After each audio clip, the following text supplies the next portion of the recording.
പുള്ളി അങ്ങോട്ട് വന്ന് എൻ്റെ ബാഗും ബുക്കൊക്കെ വായിച്ച് വെളിയിരിക്കുന്ന റെപ്രസെൻറ്റേറ്റീവ് നോക്കിയപ്പോൾ ആദ്യം ഒരു ബാഗ് പറഞ്ഞു. ട്രെയിനിങ് എക്സ്പീരിയൻസ് എന്തെങ്കിലും ഒരു നല്ല ഒരു മറക്കാൻ പറ്റാത്തൊരു എക്സ്പീരിയൻസ് ഉണ്ടോ മാർക്കറ്റിംഗ്, അതായത് ഈ മെഡിക്കൽ റെപ്പായിട്ട് എവിടെയെങ്കിലും മാർക്കറ്റിങ്ങിന് പോയ സമയത്ത് മറക്കാൻ പറ്റാത്ത എന്തെങ്കിലും അയ്യോ എക്സ്പീരിയൻസ്? ഒത്തിരി എക്സ്പീരിയൻസ് ഉണ്ട്, അതിൽ ഒരിക്കലും മറക്കാൻ പറ്റില്ല. പക്ഷെ ആ ഡോക്ടറുമായിട്ട് ഞാൻ ഭയങ്കര കമ്പനിയായി കേട്ടോ.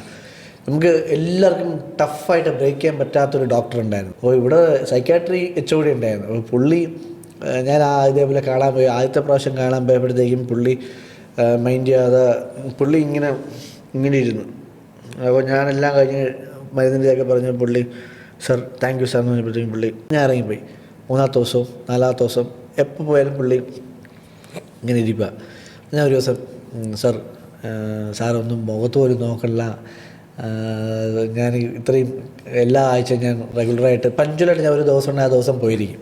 എല്ലാ ആഴ്ചയും ഞാൻ റെഗുലറായിട്ട് വരുന്നുണ്ട്, സാറൊന്നും മൈൻഡ് പോലും ചെയ്യണില്ല. പുള്ളി അങ്ങോട്ട് വന്ന് എൻ്റെ ബാഗും ബുക്കൊക്കെ വായിച്ച് വെളിയിരിക്കുന്ന റെപ്രസെൻറ്റേറ്റീവ് നോക്കിയപ്പോൾ ആദ്യം ഒരു ബാഗ് പറഞ്ഞു. ട്രെയിനിങ് രണ്ടാമത് നമ്മൾ ഈ മരുന്നിൻ്റെ മെഡിസിൻസൊക്കെ കാണിക്കുന്ന ഒരു ഡീറ്റെയിലിംഗ് എയ്ഡ് ഉണ്ട്, അത് പറഞ്ഞു. അത് കഴിഞ്ഞിട്ട് ഞാൻ വെളിയിലിട്ട് ഇറങ്ങിയോ ഇതെല്ലാം പറഞ്ഞിട്ട് ഞാൻ പോയി.